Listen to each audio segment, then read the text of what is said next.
Let's.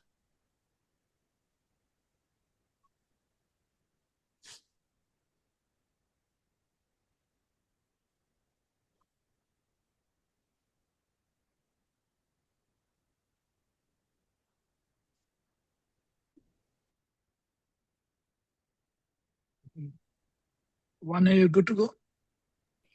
Sure. So good afternoon, everyone, and welcome to our webinar hosted by 1881 Global Mobility. My name is Vanya Kapoor, and I am a visa and recruitment advisor with 1881 Global Mobility, and I will be your moderator for today's session. We are proud to be partnering with RBS Intellect for this webinar, and we are pleased to have Bharat Chawla with us as our guest education specialist. Let me briefly introduce our speakers. Bharat Chawla is the director of RBS Intellect and brings extensive experience in international education, supporting students with course selection and pathway planning. Joining Bharat on this session are our two senior licensed immigration advisors from 1881 Global Mobility. Aman Jaswal, he is a senior licensed immigration advisor and director at 1881 Global Mobility. He will cover the visa pathway side, including post-study options and realistic steps towards work and skilled residence pathways. Samina Jaspal is also a senior licensed immigration advisor and director at 1881 Global Mobility. She will share the employer perspective, including what New Zealand employers look for and how study choices can align with roles that are genuinely in demand. In today's session, Bharat will begin with the education component, covering how to choose the right course and provider and how to plan your study journey in a way that supports your longer term goals. After Bharat's presentation, Aman and Samina will take you through the further options for visas and key considerations for transitioning from study to work pathways. Please add your questions in the chat as we go, and we will address them during the question and answers towards the end. With that, I will hand over to Bharat to begin. Bharat, over to you. Great. Thank you, Vanya, and good afternoon and good evening, everyone. I'm Bharat Chawla from New Zealand currently. So, I think as Vanya have explained, and we have two licensed immigration advisors with us. We have Vanya, who's supporting into various work of, say, how the work happens in New Zealand. So, giving a brief background to everyone who is on the call. Again, everyone, you're welcome to put your questions in the Q&A box or on a chat box. As what Vanya said, we'll be happy to answer all the questions at the end of the slides in the presentation. Now, giving around, I think we'll try to give a bit of basics. Where is New Zealand? I believe a lot of people may know. I think people say that we are in the eastern side or south side of the world. No, we call as we are the middle of the earth. We are between most of the continent, if I say. I mean, if you see from my view, New Zealand is not too far from US. We are 12 hours flight. We are technically 14 hours from Beijing. We are 11 hours from Singapore or Malaysia. For India, or all the people joined from India currently, we are 18 hours by stopover in Singapore, Malaysia, or we can take a route from Dubai and Qatar. Now, New Zealand is one of the, I say it's a waterlogged country. It's not a landlocked country. We are safe. We are kind of a destination which is away from a lot of things which is happening around the world currently. I think what I want to say to all the students here, or all the people who are listening to the webinar, is that New Zealand is always ranked one of the safest countries in the world, or in top five, all from last couple of decades now. We are a country which is trying to make sure that we give a lot of options for people to grow and take it to the next level to the world. So again, now again we go to the next slide. Now, a lot of people, New Zealand is not a new destination for Indians specifically. I believe a lot of people are from India or subcontinent. We are marketing or promoting New Zealand for nearly 2 decades now. Yes, the number of students coming to New Zealand have grown multiple, I would say, couple of times in terms of last 5 years itself.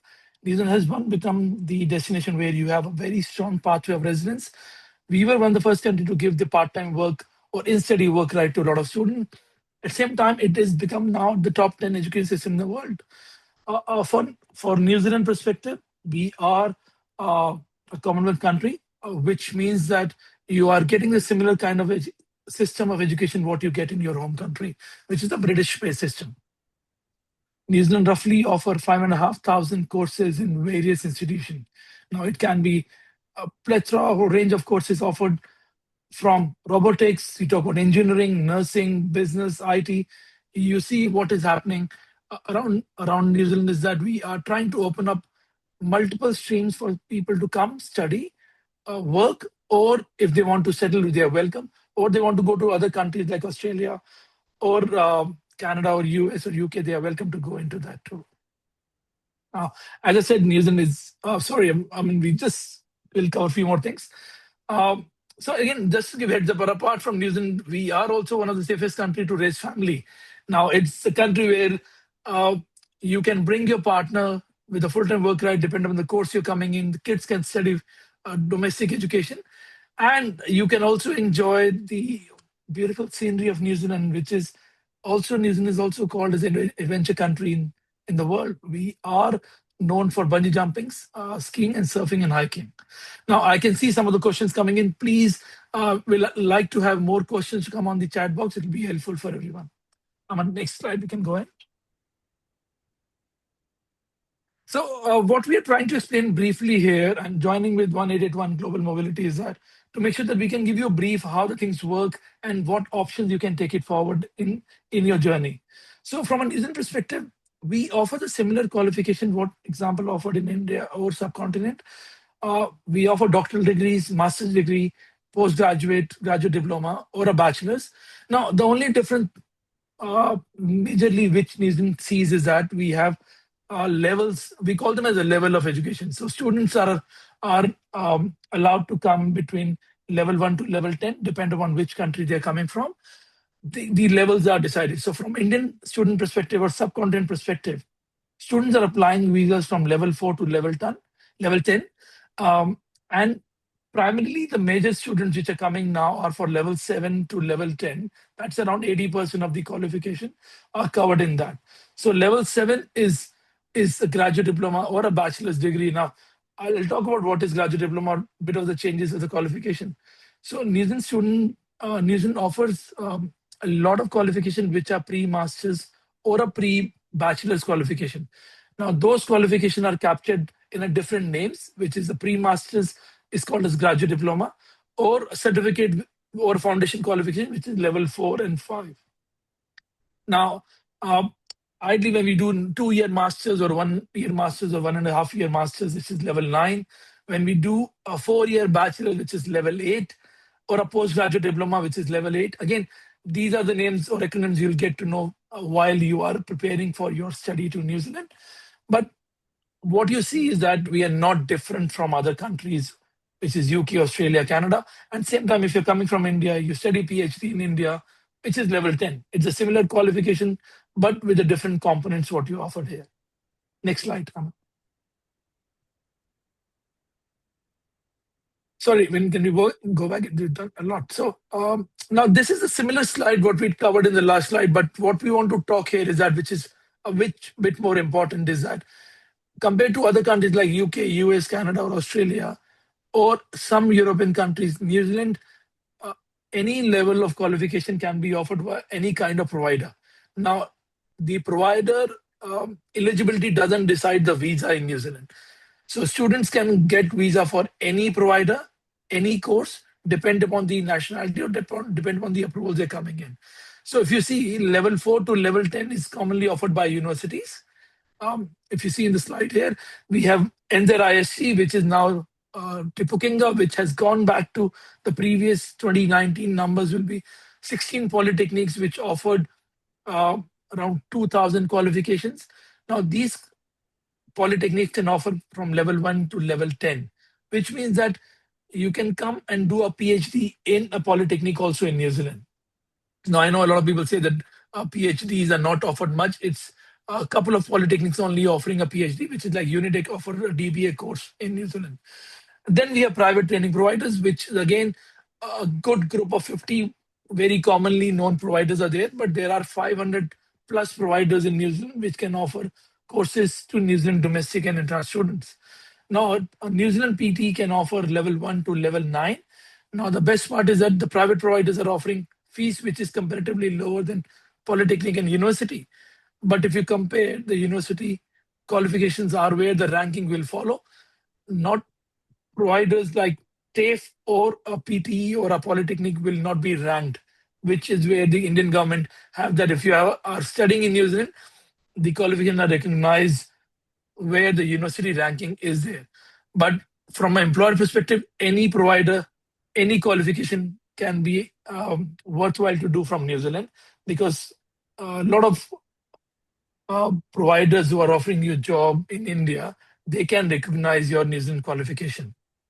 Now, then we have secondary schools, which primarily offer from uh, level 0 in terms of the factor, which is year 10 to year 11, year 12, and year 13, which is level 1, 2, and 3. Now, New Zealand have 13 years of K-12 education, which is in India, which is 0 to 12 or 1 to 12. That's a primary difference what we offer. So from a student perspective, you go to any provider in New Zealand, it doesn't make difference from the visa perspective. Now, that makes a lot of difference for Australia or Canada, where your post-study work right or your work visa will, or your residence will depend upon what you're doing. So that's one of the things which makes a bit of a difference here. Great. Can we go to the next slide?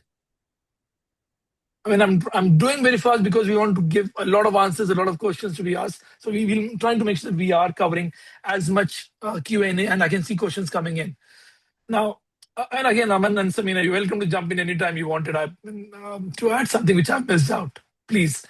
I think we're doing well. I think we'll go forward further, and I'll be a few comments. There are some good questions coming through, and we'll take those up. So just to let you know, we're just trying to go through the slides, and we will take up all the questions and right at the end. Great.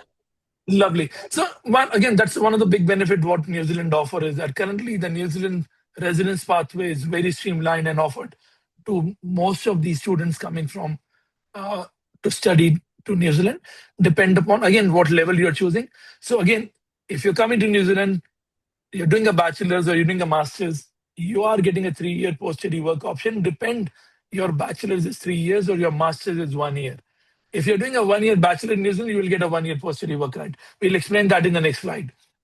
Now, second, the big benefit is that if you're studying master's or approved bachelor's qualification or a registration qualification, your spouse gets an open work visa and your kids get domestic study benefit between the age of 5 and 18.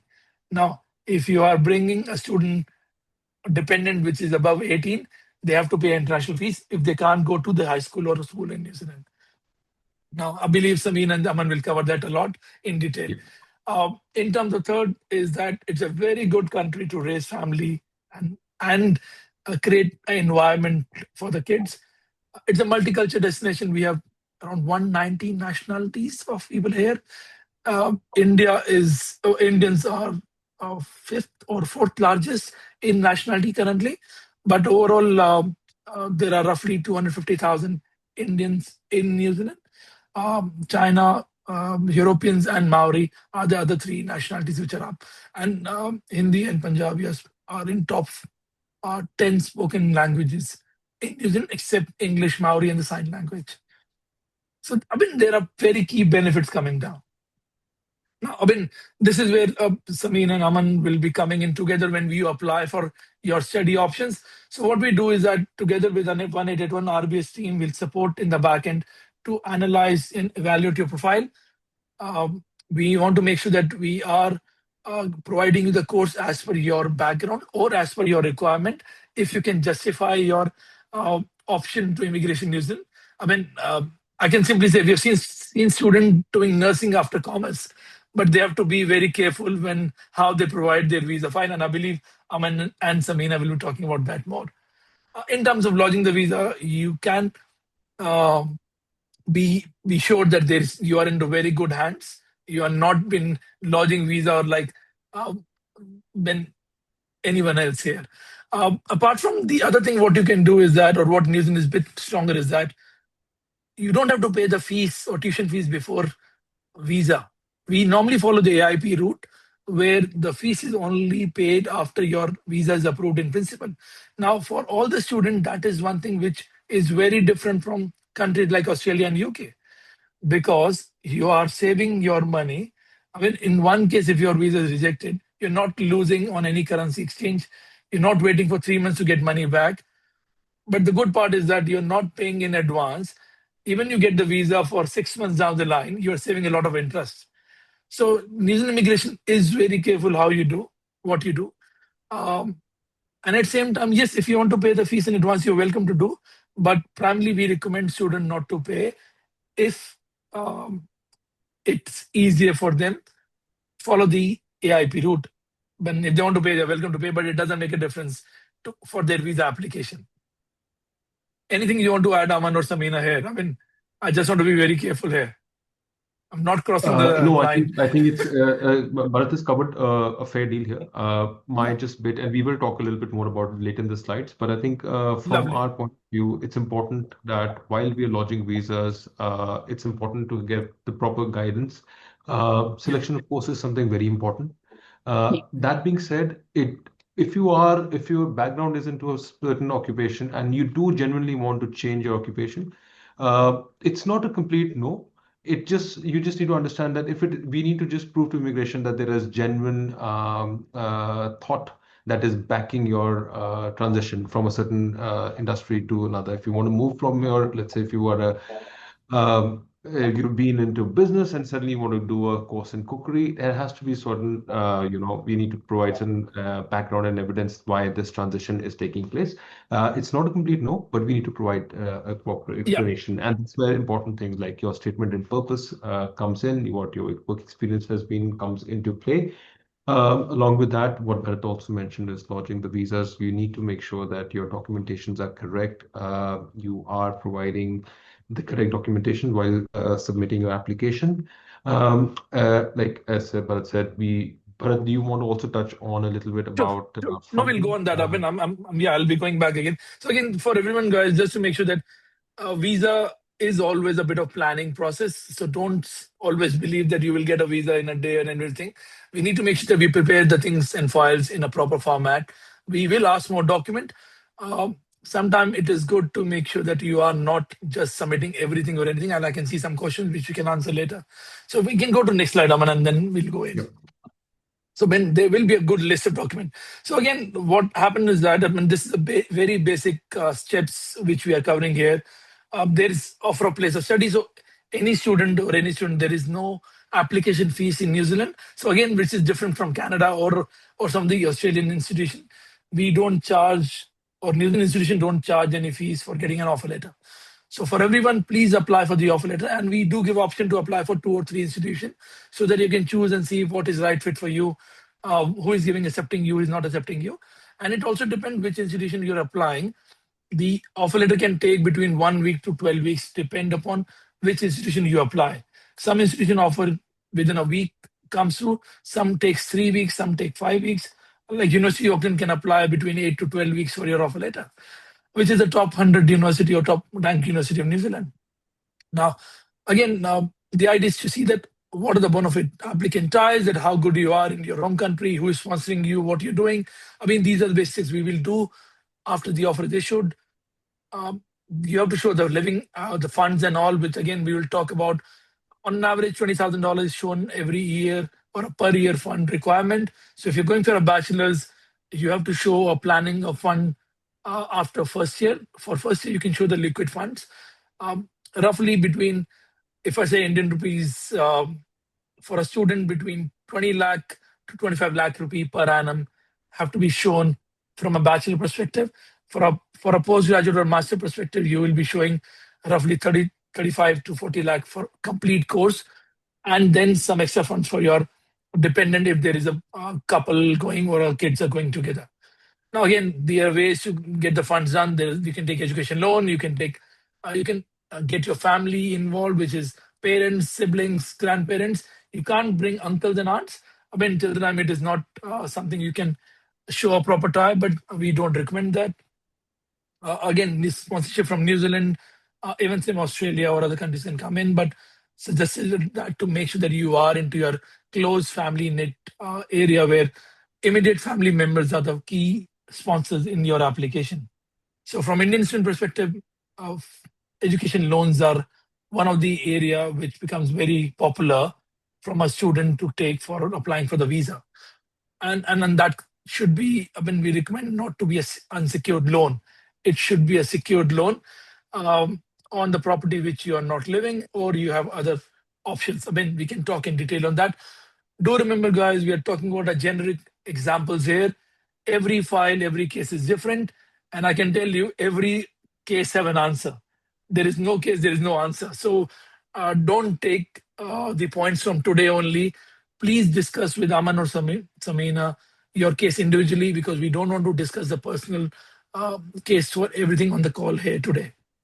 Yeah, I Apart think from that, you need to, that's a really good point, Bharat. And I'd love to add to that as an immigration advisor. What Bharat has just covered off and said is very correct. What we're providing you today is some very informative general advice when it comes to your individual planning, looking at what you're going to study, looking at future pathways for you and your family. It is always really important that you speak to us directly about that, and we can definitely help you. Everybody's pathway will be slightly different. Everybody's outcome and goals will be slightly different. So that's where we're there to advise you on that. I think that's a really good point for everybody today. yeah. And the good part is that, guys, you are in safe hands. There's a big team around 1881 and even RBS to support it to you guys. We are processing more than 1,000 student visa every year, so we are not a small team together. We are making sure that we try to make best possible case to immigration when you apply your visa. I mean, nobody will guarantee visa. Nobody will say that you will get 100%. I'll be very happy to get that person. If you get, let me know. But from this team, we don't guarantee visa, but we try hard to make sure that we do get best possible outcome. And again, there are some health medical checks and all. English language requirement. We'll go to the next slide on that. So every student have to map, get their medical done, police clearance done while we're doing the visa application. At the same time, we have given example of IELTS as a requirement, but New Zealand accepts 10 different kind of English entry requirement. It can also waive in certain cases. If you've done a CBSE board, if you're going to University of Otago, you can be waived with your IELTS. If you've studied in UK, US, Canada, Australia, or Ireland for last 5 years, or you've done schooling from outside, there are ways that your English can be waived off. There are ways where Duolingo can be accepted, PT can be accepted. There is Trinity IELTS or NZCL can be accepted, or then there's a language cert. So there are multiple examinations. IELTS range we have given you today here. If you're going for a PhD, 7-band, no band less than 6.5 or 7. I mean, masters, which is very common, 6.5, no band less than 6. When PT is 58, no band less than 52, but there are universities accepting 56 PTE also. Now, but if you're doing for a teaching registration, your requirement of IELTS will be 7 in each module, like what we have in other registration courses like nursing. But the PT will be different in that case. So every case have a different requirement. Remember that, but these are a generic 90% like business, IT, engineering, hospitality can be covered in these areas. Students going from India are going primarily for bachelor's and master's, but it doesn't mean that you can't go for a diploma. You can go for a diploma level 5 or level 6. You can do 1 year or 2 year study, and then you can apply for a bachelor's for further work rights. But there are certain diplomas or graduate diplomas which are approved to get a post-study work right, or there are PG diplomas which can get you a work right. Now, do remember that, like I said, there are alternatives and options for everyone. What we're covering today is a generic overview to go in. Over to you, Aman. Next slide. Sorry, Aman, I muted you. This slide is a bit blurred, but this is a very important slide in terms of the post-study work right. So for students who are applying, and again, people who are in bachelor's and master's, so any student who do a bachelor in New Zealand, which is after their high school or year 12, if they do a 3-year bachelor's or 90 weeks and above, they get a 3-year work right. Now, if they're doing a 1-year bachelor's, they're getting a 1-year work right. Somebody who's doing for a diploma leading to bachelor's, which is a year 1 leading to a 2-year bachelor's, they will get a 2-year work right. So your work right for undergraduate depend upon the amount or the duration of your bachelor's qualification you're completing in New Zealand. There is no post-study work right for online bachelor's or online master's. Now we go down to PG diploma, postgraduate diploma, which is a 1-year qualification, which is sometimes called 1-year master's, gives you 1-year work right. You will not get a 3-year work right for postgraduate diploma. So again, this is a very simple bit of questions come in. People go for postgraduate, they will end up into 6 months of masters after that because they want to get an easy entry. They will only get a 1-year work right. With a lot of students, what we recommend, if they are a married couple or if they've done bachelor's in India, apply for master's qualification. Go for 1 to 2 years, you get a 3-year work right.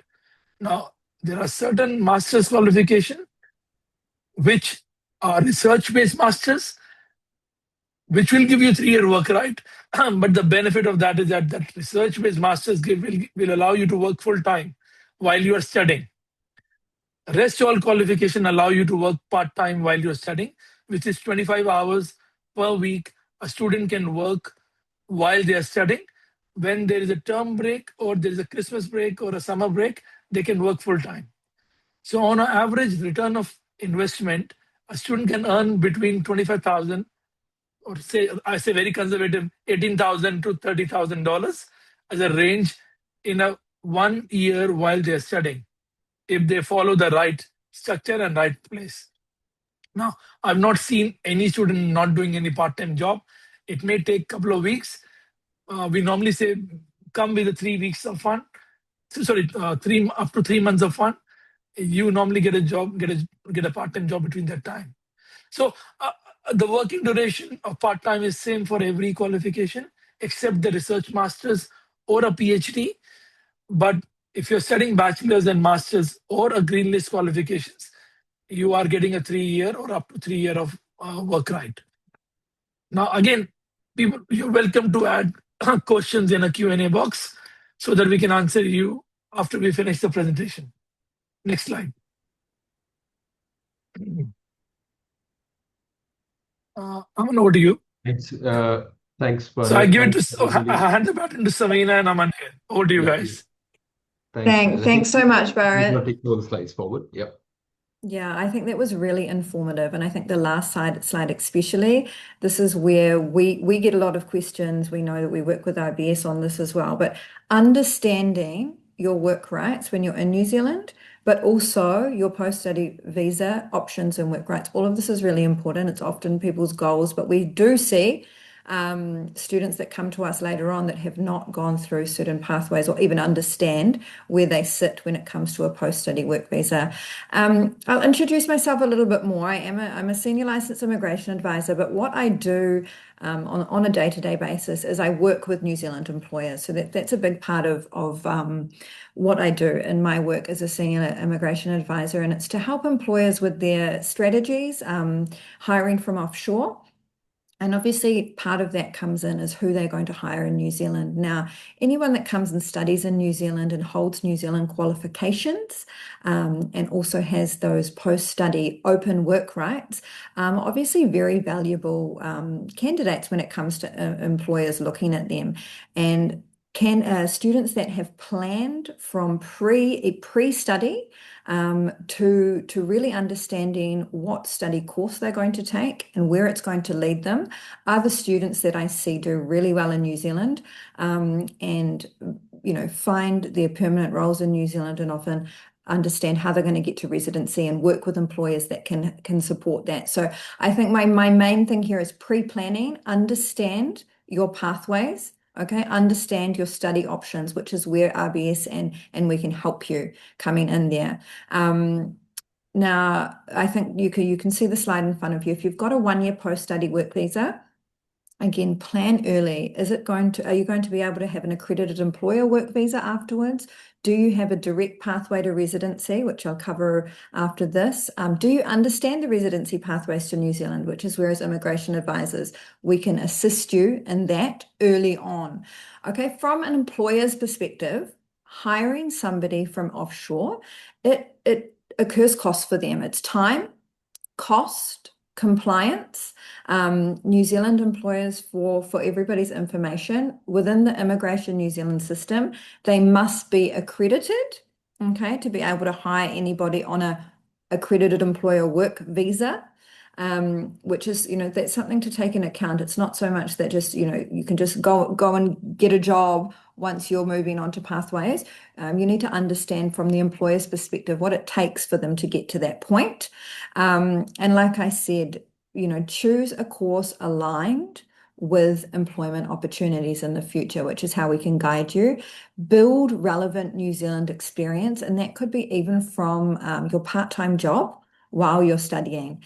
We see students that really invest some time in looking for jobs that are aligned with what they are studying at that very early stage of while they actually are studying, instead of later on or waiting till almost the end. We've seen this before as well, waiting till the end of their post-study work visa or close to the end of it before they get serious about looking for work.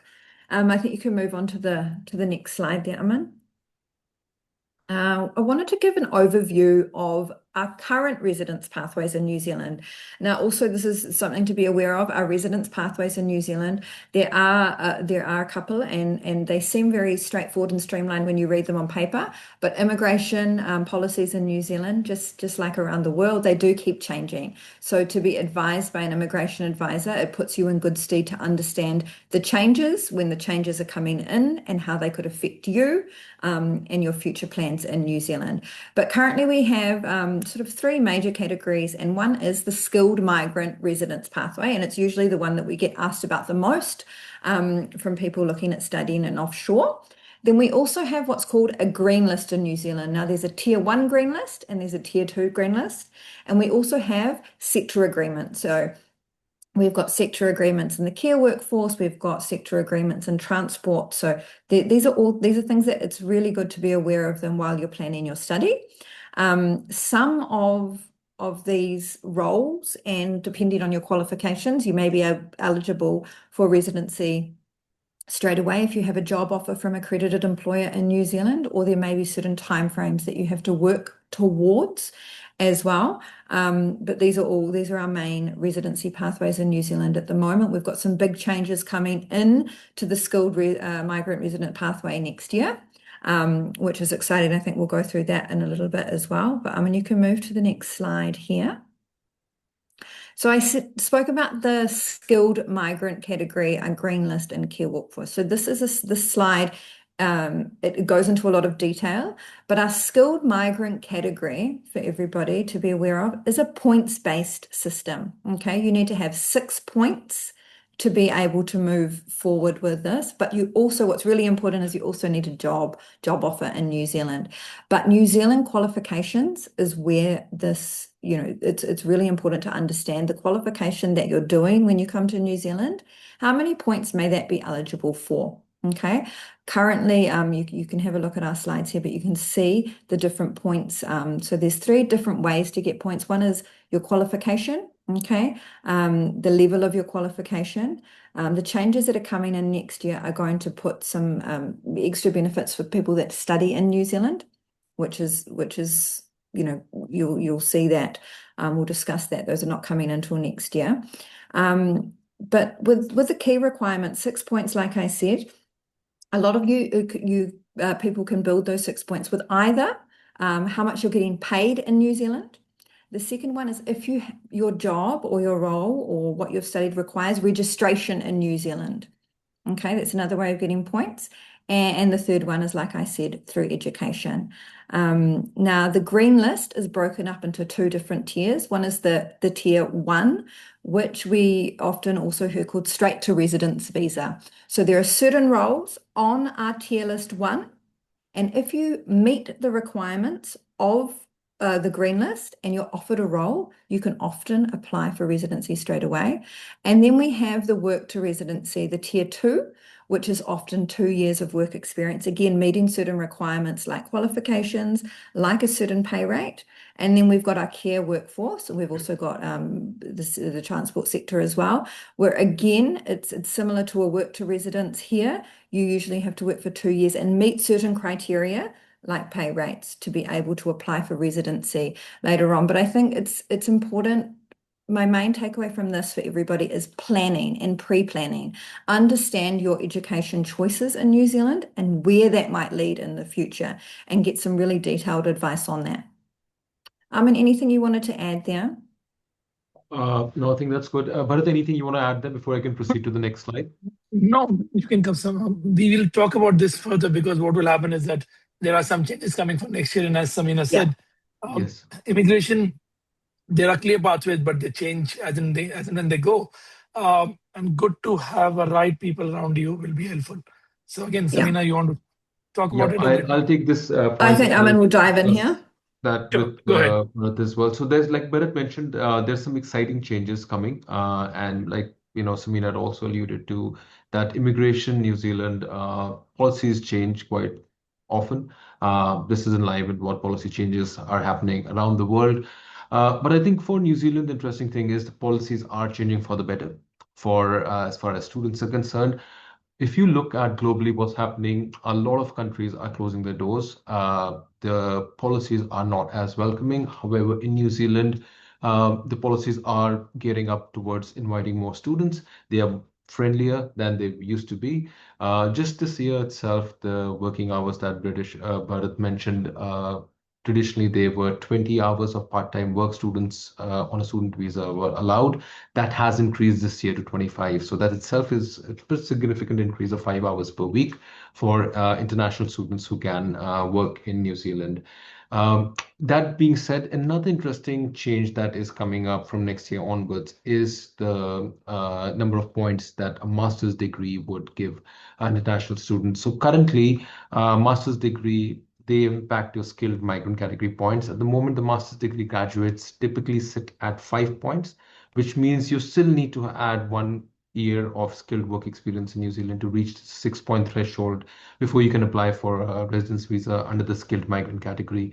Now, from 2026 onwards, the master's degree will be treated as 6 points in New Zealand. That means that you do not need to build additional New Zealand-based work experience to reach those 6 point threshold. However, it does not mean that residence will be granted automatically. You will still need to meet the skilled migrant category requirements, which include a valid skilled job offer and skilled employment in New Zealand. And that job must meet the required pay settings, so which is the median wage level for New Zealand. Just to add to that, the median wage in New Zealand, like a lot of you know, is different from the minimum wage. The median wage changes every year. So if you are someone who is on a path to getting points under the skilled migrant category, please note that the median wage, you need to be on the median wage for your work experience to be counted as skilled work experience in New Zealand. And the median wage, and you need to make sure that whatever salary you're getting paid is updated according to the median wage. So let's assume that if you're getting paid at the median wage right now, and the next year the median wage increases, and if your salary does not change or get adjusted to the median wage, you will fall from the track of getting your points counted towards a skill migration. Bharat, anything that you want to add to this? Nope, I think you're pretty much on good. We can see that even a student coming from a diploma to a bachelor's, which is a good area, when you are not reaching some of the entry requirement, you can still go into your work pathway, even when you have a 2 year work rights in New Zealand. There are a lot of positives. Like I said, there is no negative what Aman said. New Zealand currently is going for a betterment of the visa pathways. Guys, we need people here. Simple as that. That's what I can say. Over to you. And I'll add to that further. These changes that are coming in, what I've seen from the employers that I work with is that they want to be really aware of this. So they understand that changes are coming. They understand that they're for the better, and they want to understand how they can, from the students that are going to be in New Zealand and they may not need as much work experience as earlier, how they can snap those people up, and how do they work with students that are already in New Zealand. So I think it's something that employers also want to be aware of and understand, which is, obviously a positive for all. Yeah, that's excellent. Great. Just now, I want to touch on something that Bharat had also mentioned earlier. This was regarding the partnership opportunities, like the partner opportunities. If you are someone who's married and who has kids potentially want to bring their wife and their children to New Zealand while you're on a study visa, there are certain options available to you, but it's important to understand what kind of course allows you to get your partner and your child and under what visa category. So if you are someone who's studying a level 9 or above, which is generally a master's degree or a PhD, you can bring your partner to New Zealand on an open work visa. Now, the open work visa is separate from a credit employer work visa, which enables your partner to work for any employer full time. So that's really beneficial. So if you're someone who's married, like Bharat mentioned, if you are married, we strongly suggest you look at the master's degree because that enable your partner to come on a work visa. And apart from that, when you move, complete your master's, you get a 3-year post-study work visa. Your partner's visa is also changed to another 3 years of partnership work visa as well. Similarly, if you're bringing your partner, and this is for your master's degree, but also if you are studying program students in the qualification specified in the green list. So if your qualification is in the green list, your partner will also be eligible for a work visa.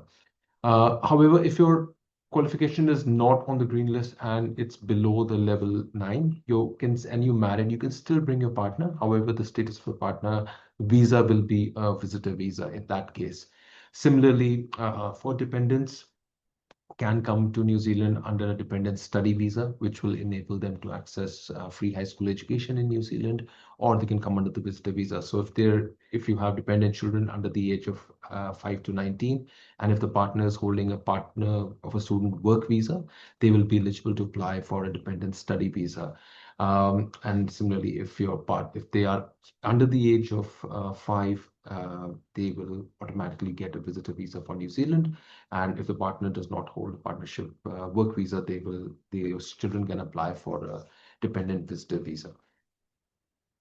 So that's all from my slides. I want to just go hand it back to Bharat, and he can talk a little bit more about the universities and associations that RBC Intellect has. Bharat, could you talk to us a little bit more about this? So just to give you, for every student or everyone who's joining, we work with every institution in New Zealand which is currently operating in international space for an international market in terms of India subcontinent. But globally, we can recruit from any country, anywhere. We work with roughly 160 providers of New Zealand, which includes all universities, all polytechnics, all major PTEs, and roughly 100 odd schools in New Zealand. Apart from that, we work with more than 200 odd providers in various countries. We have option for everyone, but this is a New Zealand specific session. We want to make sure that we are there to help you with your queries and your answers. So I don't mind going to the Q&A immediately at a speed, if you're okay, Aman. Yeah, absolutely. So Vanya, would you help us with the Q&As? If we can just have a look at the questions and we can just go through those. Yeah. Otherwise, Vanya, if you need my help, I'm happy to jump in. I can read all questions and answers. Thank you, Bharat, for the presentation. And also thank you, Aman and Samina, for your insights for the visa and pathway. A quick note before we move into the live Q&A session. The information shared today is general guidance and is not tailored in immigration advice for any individual case. If your circumstances are specific, we recommend booking a consultation so we can assess your situation properly. And now moving on to the questions. If you have not already, please type your questions into the chat now to help us answer quickly. Please also include your current country, your intended level of study or program length, and your main goal after study, for example, work visa, residence pathway, etc. I will take the questions in the same order. Where helpful, I will direct the education questions to Bharat, visa pathway questions to Aman and Samina, and the employer expectations to Samina. So beginning with the questions, I'll just open the questions that we have received so far. So one there will be question in Q&A box and a chat box both. So roughly there are 24, 25 questions out there which can be answered. All right. So Ishan Chaudhary wants to understand if New Zealand is strict in compared to UK. When I can answer simple questions. So from the visa perspective, New Zealand visas are positive in a shape. I mean, it is not strict or difficult. it is dependent upon how you're presenting your case. So if you're presenting a case in a manner which immigration is looking or expecting, then yes, there are visa outcomes are coming between 2 to 3 weeks. But if you're talking about living in New Zealand compared to UK, when New Zealand is one of the safest country and calm country, so we'll say that New Zealand is far better than UK in my perspective. When Aman and Samina, you want to add on this, you're welcome. Yeah, I would say, yeah, Samina, go ahead. Yeah, no, I was it's an interesting question. So yeah, I think visa compliance is obviously part of it, but that compliance is, again, get the right advice. Okay, get the right advice or work with the right people. Some like RBS, like us. So you're getting a whole scenario. You understand your options. You know that you've got the best immigration advisors and the best team with RBS providing you that advice, and you're applying for things in the right way. Present your case in the right way. Yeah. Sure. The next question we have is, would the college ranking really matter? Again, depending on if you're going to university, yes, if you want to take a high-end university, you are welcome. Now, I will, on a personal way, it's perspective or how you and your parents think, and how normally we go to high-end universities because one, I wanted to go a top-rank university and I can afford it.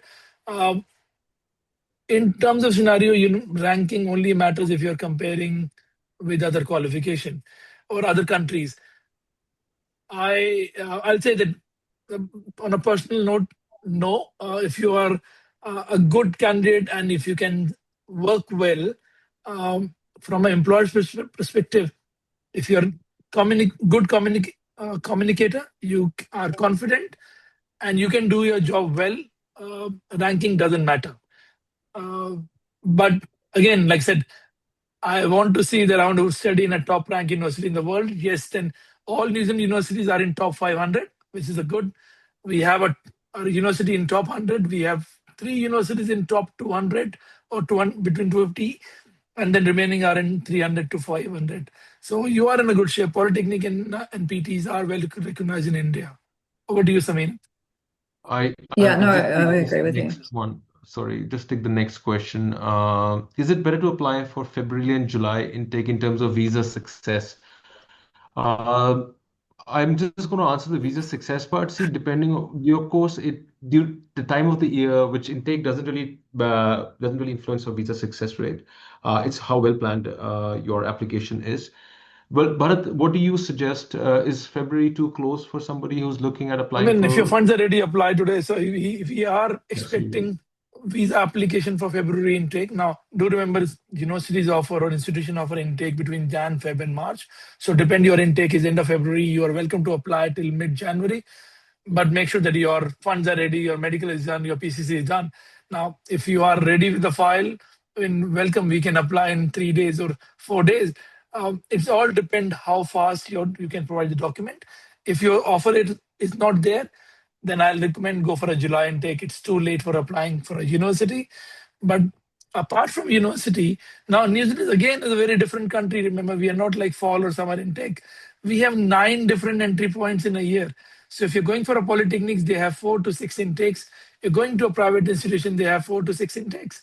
So we have from January, February, March, we have April, we have May, we have June, July, we have August, September, we have October, November. So depend upon your course, where it is available, what you're doing, which city you want to go, you have multiple entry points.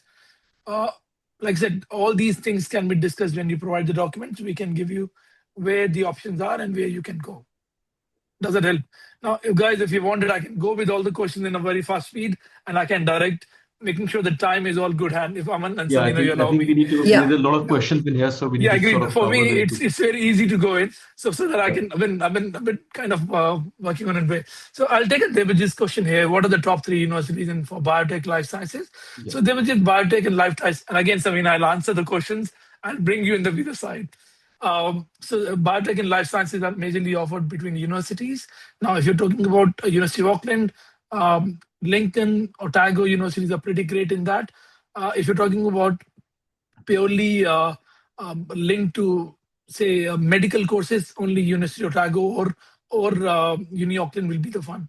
Now, eligibility depend if you're doing MBBS or you're doing or MD or you're doing a master's or a bachelor's.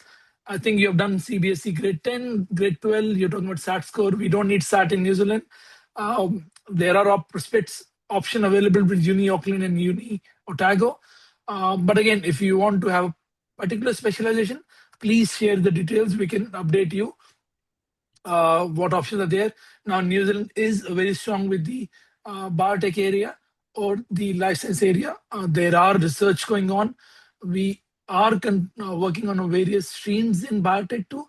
But please, we can offer you multiple options apart from your given two options.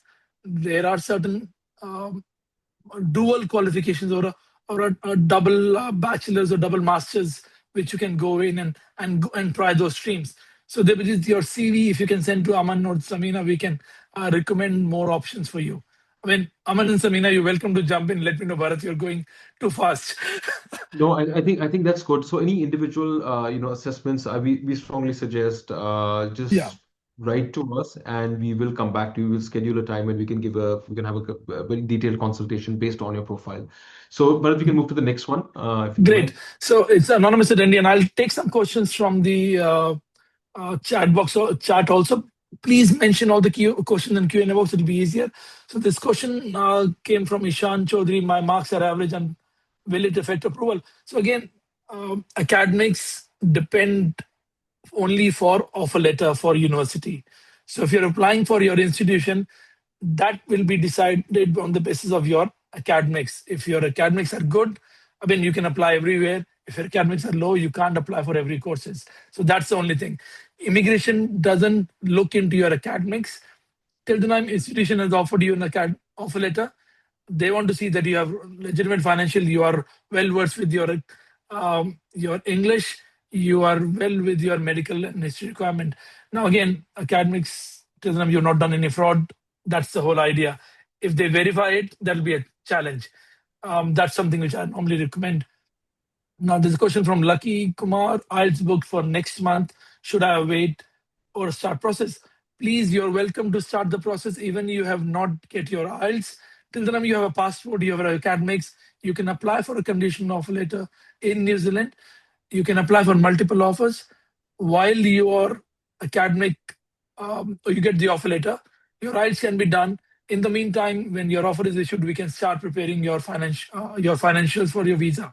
Now, in this case, like Lucky, you can apply for April or May or July intake. February will be too close for you. I'm just giving a bit of contrast of answer here. There's a question from Sahib. I've done BA in 2019. Gap is worrying me. Now, remember that gap means that if you have not worked, you're sitting idle at home. That's a worrying to everyone. If you failed your examination, if you've not completed your master's, if you're working from 2019, if you've studied in UK, US, Canada, that is not a gap. Gap is where what you can't justify. If you can justify your gap, you're welcome in. Again, the case will become always a complicated if the gap is not justifiable. But again, we will say that it is not a worry currently in the perspective of New Zealand immigration. Now, even you have got rejection from UK, US, Canada, Australia. You have 4 rejections, 3 rejections. We have seen visas coming out. I mean, we have 2 strong license advisors here in the call.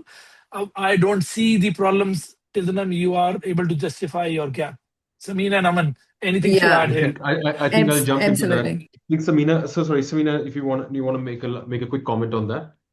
No, jump in. I think we'll give the Yeah, same I think advice here. Bharat was correct, and I think we did in the slides we did also mention that when you're applying for your student visas, so if you have had a gap year, it doesn't, or if you had a past decline as well, we do get students who've had past declines from another country. Don't stop yourself from reaching out to us. It's a previous decline for New Zealand or for any other country does not automatically mean that it's a student visa is not possible. If you've had a gap year, let us assess it. What really is a gap? And sometimes so a client feels that they've had a gap while they just have been working. If you have been engaged doing something, it does not really constitute as a gap year. So yeah, reach out to us. We will talk to you and find a solution that best can help you in that scenario. We'll quickly move, Great. Bharat. I've got a lot of Yeah, questions. I'll take the question. Don't worry for that. I'll try to finish very fast because I've seen the questions. So, guys, I'm taking the questions as the timeline or time print because I'm taking questions of 8:12 currently. So make sure that I will come to your questions. Going down to Mishika's question of process of approval of PhD courses in business communication. Now, just remember that Mishika or anyone who is applying for PhD process take between 6 to 9 months. You're not getting answer directly from the agency or provider. What we recommend, you should go to a university website. There is a research link on most of the university website. Select the research which is happening in your area or which is relevant to your area. Reach out to the supervisor. When you write to supervisor, please copy us in your email so that we can follow with that. What happens is that when a supervisor um, accepts your proposal or your synopsis, they will offer you an email saying that you are accepted now in this particular PhD for this particular timing. That email will go to the international department, and that's how the process go. So for all the PhD application, 6 to 9 months process, it is not a straightforward go. But the good part of PhD in New Zealand is that it is at the same domestic fees what is offered to residents of New Zealand. So you're roughly paying between $8,000 to $10,000 per year. Even then, you can get a stipend or you can get a full grant for that, depend upon your supervisor. So please make sure that you are following that. And again, Aman, I'll be taking all the courses and you can add later if you're okay with that. I will try to Yeah, answer as absolutely. many questions. Please go ahead. Yeah, Please go and ahead. we will answer all questions what are there till today. Perfect. Great. So Great. going down to questions from anonymous attendee, what is the average processing time these days? So visa processing is taking between 2 to 4 weeks. Now, if you're applying in end of December and early January, we expect it go to 4 to 6 weeks. Currently, like ourselves, we will be lodging around 150 files in this month only. So there will be a time period delay. Immigration normally says give a time of 8 to 12 weeks, but the processing time average is 4 to 8 weeks. Going down to Sahib, can education loan plus savings be combined for funds? Again, Sahib, these are very common funds. It can be accepted, but there will be multiple more options you can combine in.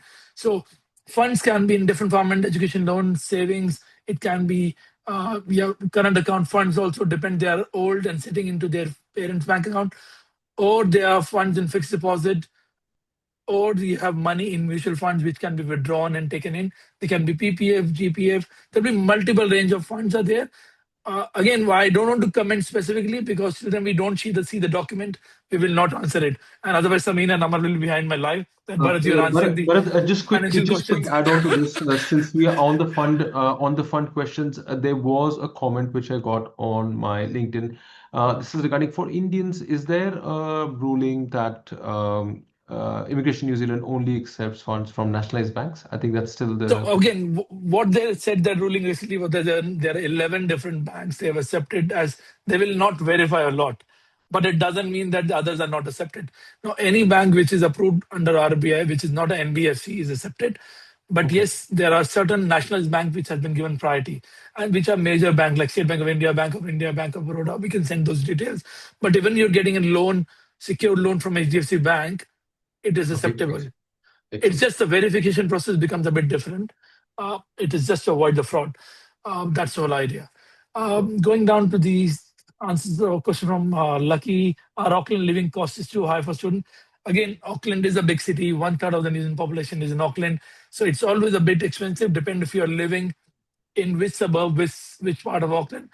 Uh, but at the same time, when we offer you options when you're applying for your study, we give you options of multiple cities, not only for Auckland only. So if you want to go to Auckland, you're welcome. You can suggest that, but we are giving you options to multiple cities in New Zealand.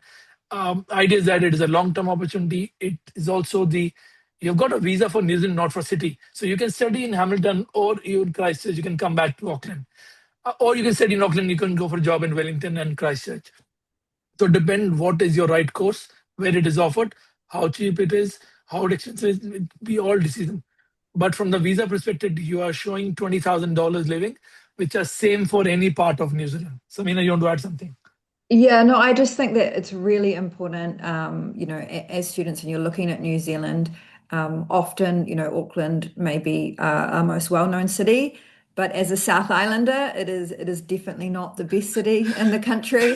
So guys, I know that please I was please waiting for that actually research. coming in. Yeah, research, have a look at the South Island as well as the North, Canterbury University, Otago University. We've got universities and colleges and private institutes throughout the country. So don't be stuck on just one city.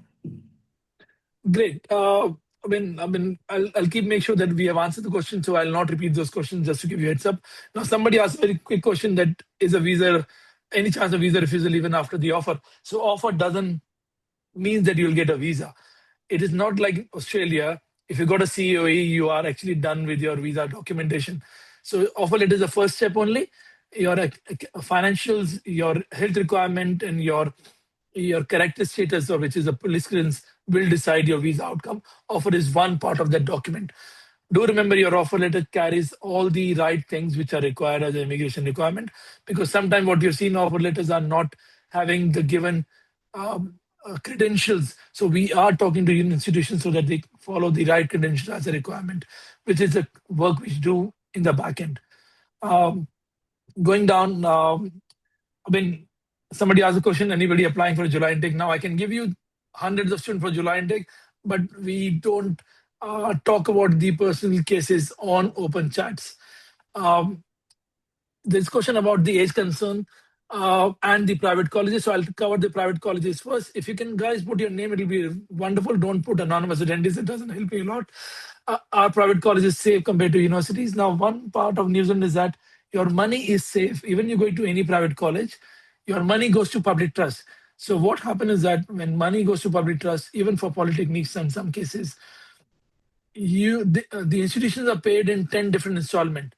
So if something goes wrong with the institution, you will get the money back or transfer to the provider which can take over your studies. Now, we have not seen any private college closing in New Zealand in last few years.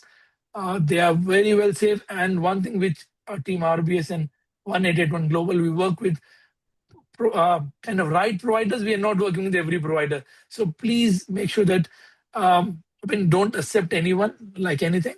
We will give you the clear guidance and support in that case. Now, in other question, which is the age concern over 30, till the time you are below 55, you can go to New Zealand with a residence pathway. Now, from a study perspective, we have done a recent case from Malaysia with 74 years of age. So there is no age barrier for study. Now, if you are above 55, you can't apply for your residence under the SMC category, which is skilled migrant category. But if you are at 30, that's a very common age. We are seeing families moving at age of 40 and above. So please, you're welcome. I'll go down to the what if visa comes late and delay. So guys, if just giving you heads up, if visa is delayed, you can change your intake or you can change your university if you can get the same course or similar course in other institution. Normally, we try to apply your visa between 2 to 3 months of gap so that you are not neck to neck, or we are applying to you to the institution which have immediate intake in 2 months or 3 months. So we will look after that. Again, that is where the team behind the scene works to make sure that you are not going for a course which is starting next week. We'll not let that happen. Now, somebody said that my IELTS score is 6 with one module is 5.5. Now, if you're doing a bachelor's, that is a perfect score. If you're doing a master's, that is not acceptable. We need to see what course you're coming in. So we can't offer you what options are there. Now, there's a question from if you're refused from previous visa from any country, which we've answered, you can apply to New Zealand, but we will recommend to disclose your case to immigration. If you are hiding it, that's a bigger problem. Your passport will tell the story. If you're changing the passport, there is a possibility then the verification can come through. So as a good suggestion will be disclose anything which have gone wrong to make sure the life goes right. Aman and Samina, you want to add something? Yeah, I just think that this is really important. This is really important why you should be working with advisors for any type of visa, whether it's student or anything else. We can only help and assist in anything that may have happened in the past, like a visa decline, which is not always a very big deal if we know about it. So yes, we're not just disclosing to Immigration New Zealand here. You disclose this at the start, and only then we can assist you and advise you in the best way possible. And if you're And deported, it'll be a bit of challenge. Just to add to that, Bharat, just for anyone who's having, you may get some advice from friends, family, or from some agents, not to disclose it, and we come across similar cases like that. And you may end up getting a visa as well later on, but please note that if you have put a wrong declaration on your file, that declaration is going to come back and haunt you at some stage. And please do not put yourself into that situation, because we've had students who've declared something at the initial stages and it comes down to haunt them when they're applying for their residence. So, like Samina said, having a decline for another application, whether it is visitor or student visa application, is not necessarily a bad thing. Let us know. We will assist you with that on how to structure application. Just wanted to add that. Totally agreed. I mean, yeah, better declare. That's to say. We have Subrata from Bangladesh. The current economic situation is extremely challenging. And again, many Bangladeshi applicants are now choosing New Zealand. I mean, your question should be other way around. I said, are they able to manage part-time work? So, Subrata, we have a team in Bangladesh also. We have people here. One thing, remember, what my suggestion is that what and how you're coming for. So, we have done recently 20 plus students or Bangladesh student visas in last roughly a quarter or 4 months. The course you're choosing, the place you're choosing, the location you're choosing. Now, Bangladesh community is not a small community in New Zealand. So there are, again, listen, there will be challenge for every student, even if it's coming from India or Russia or US. You need to prepare, you need to have some groundwork done, and you need to see how they're coming in. Now, what we suggest is that if you're coming with your spouses, I suggest you get your visa together or apply the visa after your student visa is done from a student perspective. Let the spouse and kids come after 3 months or 6 months, because you get the base ready. Now, what we have seen students coming with the spouses within a month itself, that increase the pressure, because it's a new country for you. For anyone, it's a new country. You don't just come and see that, oh, it will be difficult. Even I go and stay in say Gujarat or Sri Lanka or Bangladesh, it'll be hard for me too. It is always a planning you do, how you do. So don't just rush it up. And this is what we have seen when the guidance is not done properly. We recommend student to come first, wait for a month or 2 or 3 months, then bring the spouse, so that you have done your groundwork. You've got your house sorted, car sorted, and job sorted. But it takes time. So 8 to 12 weeks is always the time which is taken by every student or a family to settle down. Now, can depends. Apply after student reaches NZ.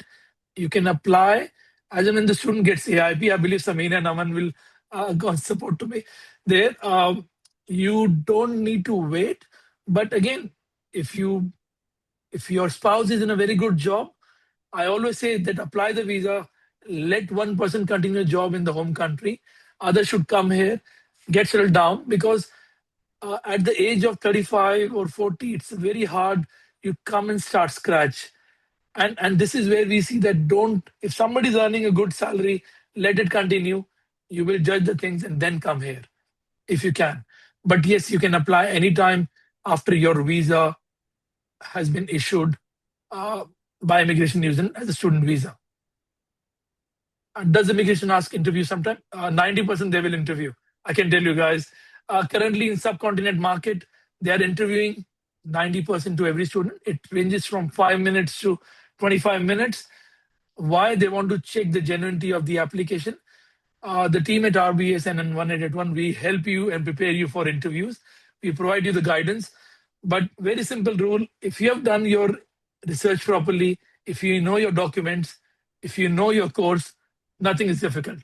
But if you don't know and you're applying on the basis of some other agency, which have not, and you're not attending our interviews, the sessions and all, it'll be a bit of hard. But again, if you know your documents, if you know yourself, it is not rocket science.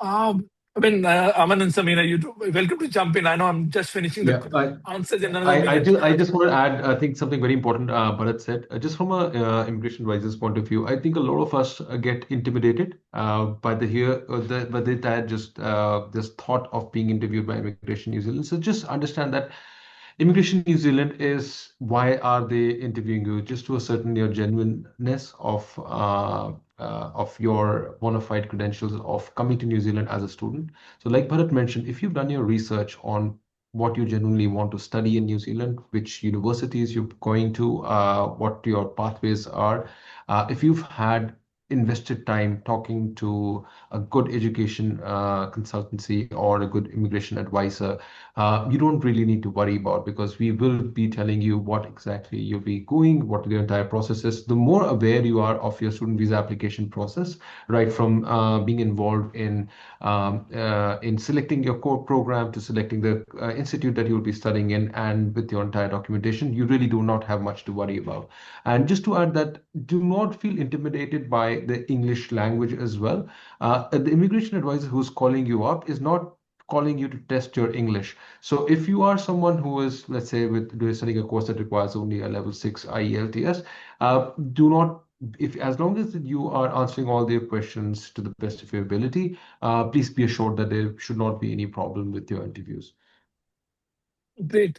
I've seen one person, Lucky, is raising the hand. So this is a webinar, guys. You please put the questions in a Q&A box. It will be helpful. We can't allow you to talk. Then that is something which I follow to make it easier. How many months bank statement is normally required? Now, normally it's 3 months, but we normally see the 6 months or 1 year statement for record, so that you can't see there's a lot of bulk deposit. Again, every case is different. We just need to go through the case when we're doing. Again, how strict is immigration ends at about genuine student profile? I mean, if you're not a genuine student, it'll be hard. If you're a genuine student, there's not an issue. Now, you have to study, you are coming for a study visa.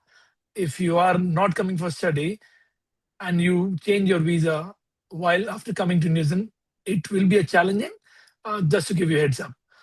But yeah, there are multiple study options which you can come in. Subruta Banik, after completing master's degree, how long does it usually take to obtain permanent residency?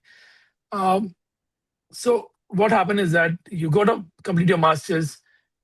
You need to have a full-time work. If you have a full-time work, you complete your points. After you complete your points, you need to make sure that your work is there with a median wage and above salary or a given range. You apply your sorry, Samir, I'm taking your answer here, if you're okay with that.